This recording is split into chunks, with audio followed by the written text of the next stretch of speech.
And if you guys don't want to be on camera, that's perfectly fine.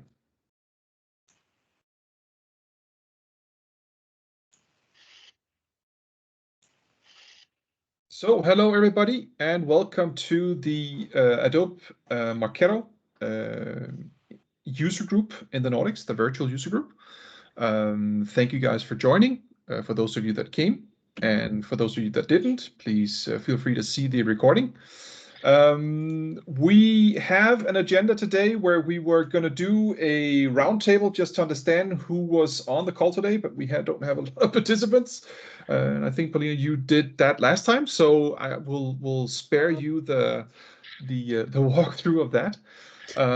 I will just share a few slides here so that we have something to look at, and then we've got a few aspects that we will want to go through today, just to give you guys a understanding of what's actually going on within our little group here. Just a reminder, Veronica and myself are the hosts of our little mug, and we'll continue to be so going forward. Some rules of engagement, if you will. Let's not spend too much time on that. You can read it later. One of the things I guess it's worth bringing up again is please sign up to the mug. How do you say, instance underneath the Marketo mug site. Veronica, I don't know if you have anything specific you want to say here. Yeah, maybe I can share my screen and demo it a bit for the sake of the recording. Let's do that, just to make sure that everybody has an idea of what it is and how it actually allows us to not only communicate but also have the ability to schedule these sessions in a way as well. Great. So let you take over. Yeah, I'll share my screen. Great. You can see my screen here. I'm on the mugs.marketo.com. And this is basically the marketplace for all the Marketo user groups. And this is how we stay connected to the other users and learn about different product releases, best practices, and so on. And if we scroll down here, we can see the different regions. And under EMEA, you will find our Nordic mug. And when you land here, you will see a button to join this chapter, and please join this chapter because this is how you will get email reminders when we schedule the next session. And here you will see, for example, this is today's session, informations about our chapter and how to stay connected. Apart from that, you can also access other mug sessions or other user groups around the world. There's a calendar of events and you can see what else is going on. For example, there's a Personalize Your Nurture programs session coming up on June 10. You can find a lot of interesting sessions, and also you are able to find recordings here. So if I were to go back to May and choose, for example, Marketo Engage Champion Virtual Office Hours, this is a mug that meets every month where there's a panel of champions and users can come and ask different questions related to being in Marketo day-to-day or strategy, any topics related to marketing operations. And so here you have the recording is actually on YouTube and you can watch it. And actually on YouTube, there's a Marketo Virtual User Groups channel where you can find a lot of recordings about different topics related to Marketo. So I think that's really great. I'm joining a lot of these. I learned a lot. Most of them are in English, which is great. And, you know, since the pandemic started, the mugs went virtual. So now we have the opportunity to join mugs in the United States, for example.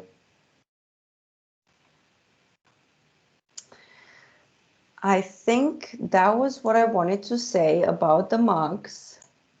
I will have to ask Michael to take over the screen. Let's do that again then.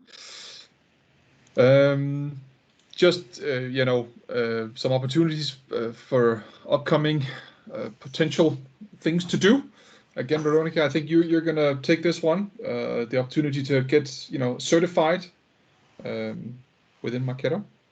Yeah, so in other news, the Marketo certification got an update. So the test was it's completely new. It was rewritten by some of the champions. And this is to say that both the old test and the new test will be available for 1 year. I also see there is a practice test, which is free. And I encourage everyone who's interested in the certification to take the practice test to see where you are.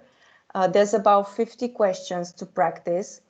I tried the new practice test and I can testify that it's harder than the old test. So I'm up for renewal in November and I'm very tempted to take the old test because it just seemed easier to pass. So in the real test, there are 75 questions, 150 minutes to complete, and to pass is required 67% correct answers. Good to know. Then we would like to have done the roundtable, just because there's a lack of attendance to today's session. We're going to skip this one. And then actually let's slowly move into the next part on the agenda, which is around the content strategy presentation that Vincent has obliged to give us today. So over to you, Vincent. I'll let you share your screen and the slides, and then we'll take it from there. Thank you, Michael. Yeah, let me just share my screen.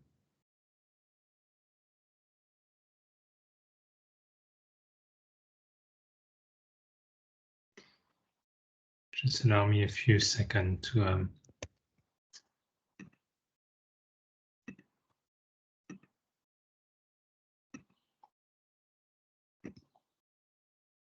I guess you can see it now. With comments and everything? Yeah. There we go. Works. So yeah, I think what is important to notice about this deck and what we prepared today, it's something that came up quite often with a lot of customers.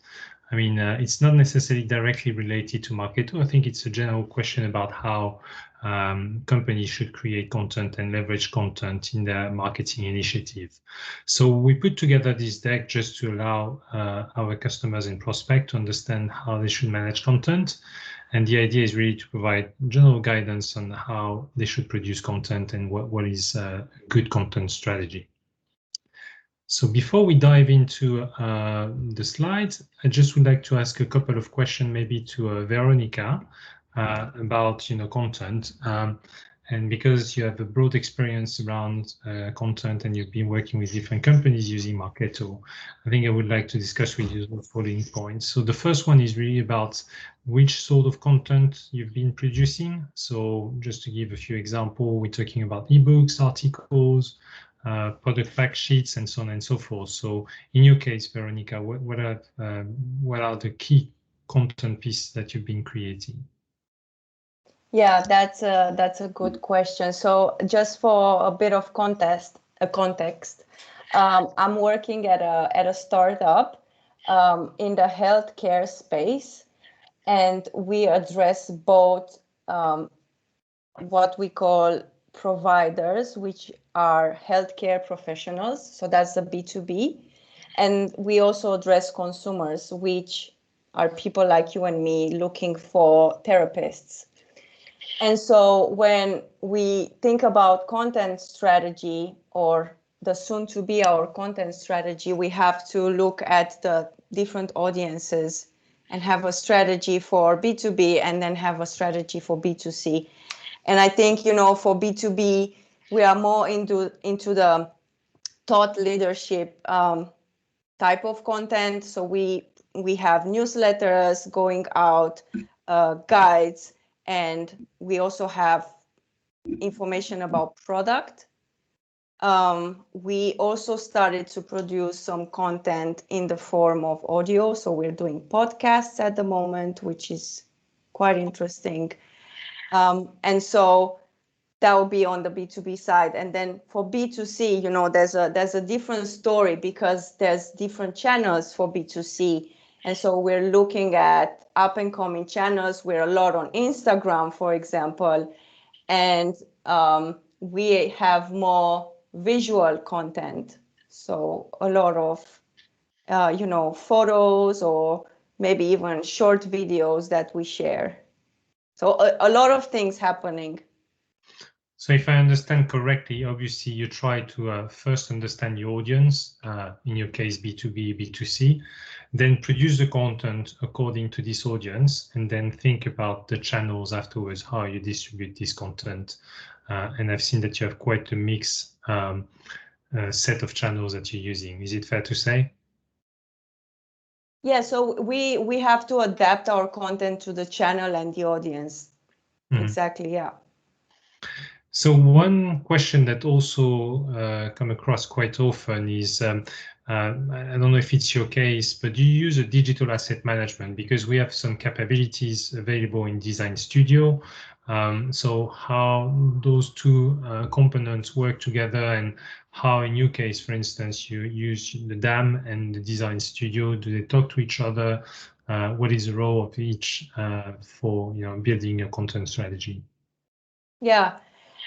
So we are at the start of what will be the content strategy. We are still very much defining channels and processes, and also looking at the website, how we can be agile in a way that we can upload content quickly, what kind of infrastructure we need for our website. And so today, we do not have this digital asset management platform. Okay. But I think, I mean, some companies do, and in this case, I think it's not contradictory with Design Studio. I think the two can be used at the same time. I think obviously if you use Adobe platform, then there is a kind of integration in place so that you can import the asset directly in Design Studio. But we work quite often with other platforms as well, so there is nothing mandatory here. It's just, you know, an additional capability that we can provide. So what I would like to do now is, you know, just try to guide you through the different steps and different components of a good content marketing strategy, or good content marketing engine, as we call it. So there are different steps. I think the first one is obviously about planning. The second one, we will look into teams and how you should staff your organization to be able to produce content. Then think about what ideas, how do we originate, how do we find ideas to create the content. Then we will focus on the content development and how we create those pieces of assets. What is the expected conversion, and how we can make sure that we leverage the content as it should and deliver results, and then analyze the impact of our action and our content. So I think when we start about planning, the idea is really to find the sweet spot of your customers, their interest, and, you know, make in front of them, put in front of them your specific expertise. We also work to understand the personas, the buyer stage, and try to map all of that into a buyer journey. But really the key question is, what are their key concerns? Why should they buy your product? Why should they talk to you and engage with your organization to find the right solution to address their specific issues? And ultimately, you need to find the right piece of content that will put your prospect into the top of the funnel. So if we start looking at some example of content, I think it depends really about the stage of the funnel. So this is just given as an example, but if we think about a classic company in early stage, you need to create brand awareness. You need to entertain your prospects. And for that, you can leverage research data. You can use funny videos. You can use infographics and try to create some thought leadership. And generally, it's not gated. So this is something which is publicly available. So if we take the example of Marketo, you have plenty of documents or content which is available online.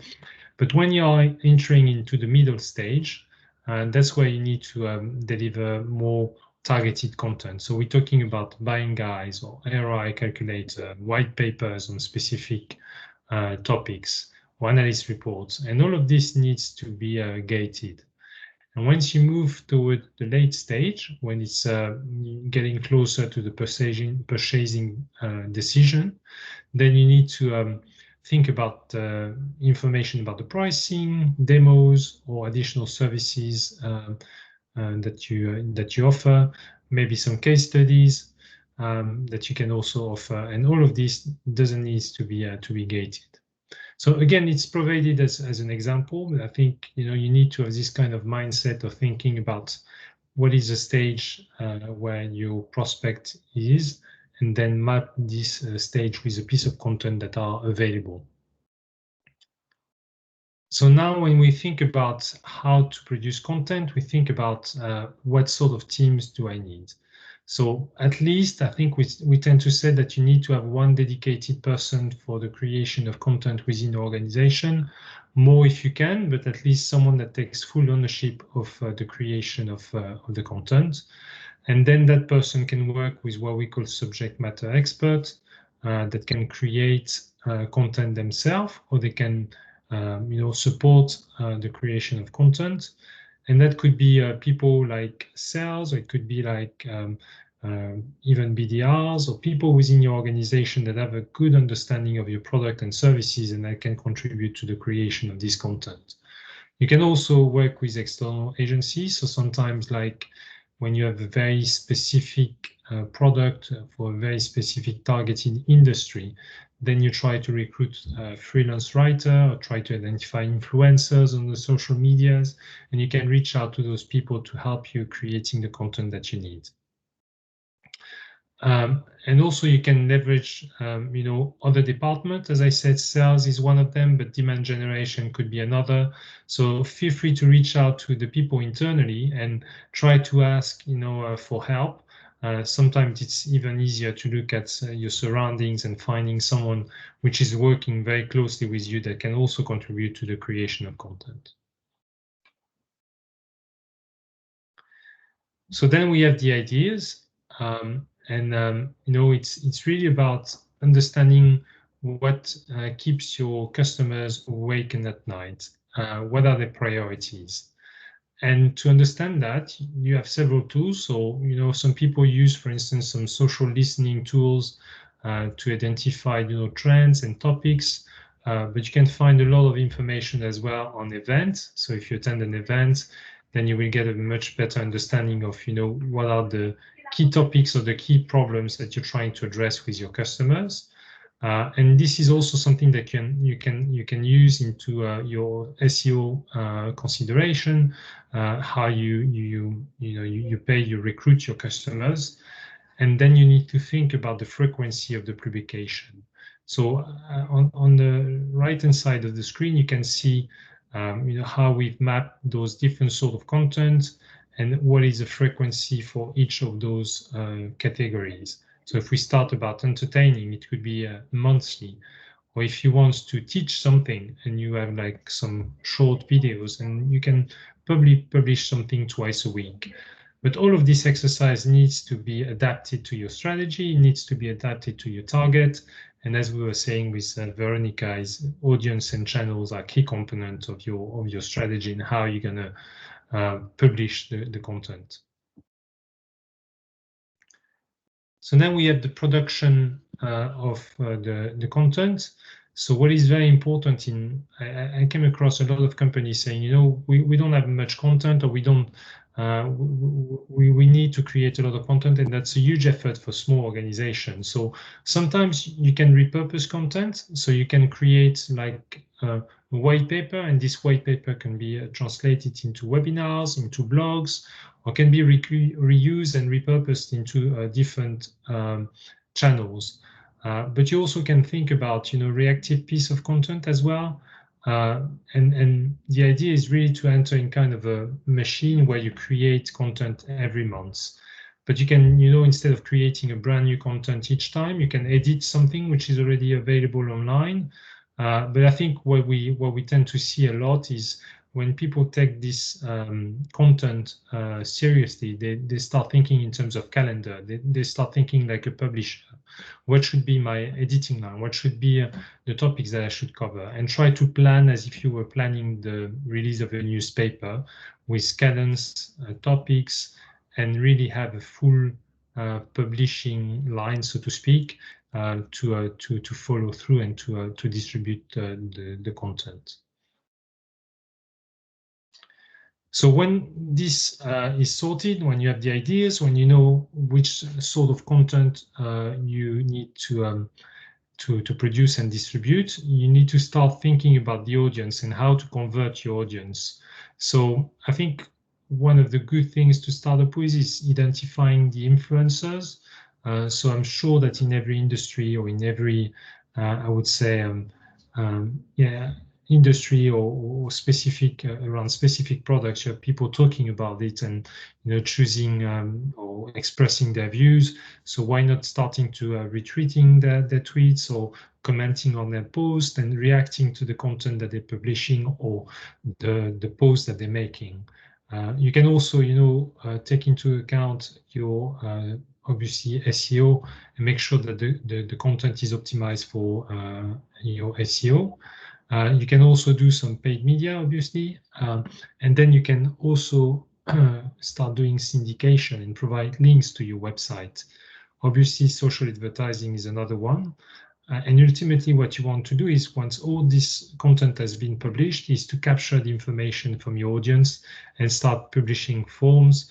And we all know how it works in Marketo, so I think that's the easy bit. But when you get the first step right, I think the conversion is a natural step toward capturing information about your audience. And last, I think it's all about understanding what is the impact of your content. What's in it for me, and how impactful is my strategy in terms of generating leads. But you have a few metrics that you can take into account. So it could be, for instance, your open rate. It could be the conversion rate. It could be, for instance, how many downloads you got from the different social media, Facebook, Twitter, and the like. Or it could be also the attendance and the people registering for your webinar. Or, for instance, what is your ROI on social media? And there are several tools that you can use to measure that in Marketo, obviously, but outside as well. But the idea is to really think in terms of, what are the KPIs that I want to put in place in order to measure the success of my content strategy.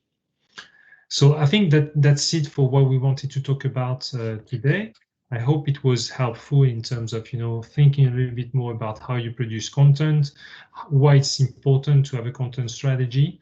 But yeah, I can open up for questions if we have any. Otherwise, I will hand it over to you, Michael.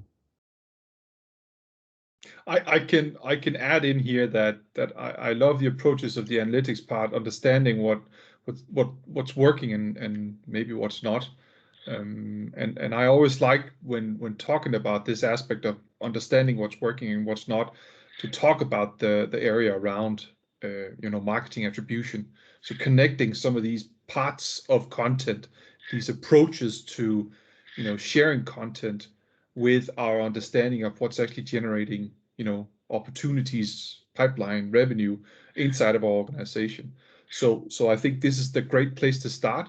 But I would always want you guys to leverage this into the next stage, which is understanding, the pieces of content that we're utilizing in a certain context seems to be generating the most new opportunities for our organization. So actually making money and making that transition. So yeah, that would always be my next logical step from this. So yeah, really great.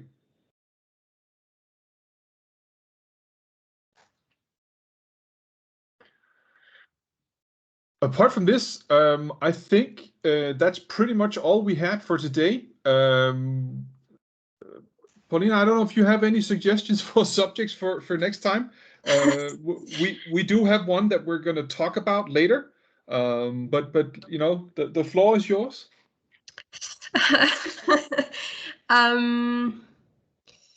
No, but I mean, the content strategy is indeed something that is quite on the air for Saint-Gobain, for us. I don't have something popping up in my mind. That's perfectly fine. That's perfectly fine. I just need, to think a little bit about it. But I will come back to you if I have some ideas.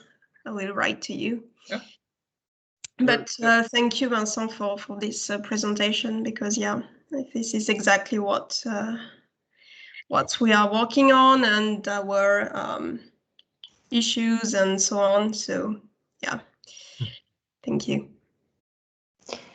Are there any additional resources that we can share around, planning content, distributing content, like any templates that Adobe has? I mean, I don't know if we have something out of the shelf, but we can definitely look into this and share with the rest of the group any asset that we can make available, obviously. Okay. Well, I think I'm going to call it. Thank you guys so much for showing up. Hopefully somebody out there is going to watch our little recording of our session today. We will be back. The next subject is going to be around account-based marketing. That's the teaser. What the title is going to be, we'll post later. We are looking at a date in start of September. We'll post more on LinkedIn and the other channels that we have. That's it. Thank you so much for watching and have a great day, everybody. Thank you. Thank you. Have a good day. Bye. Bye.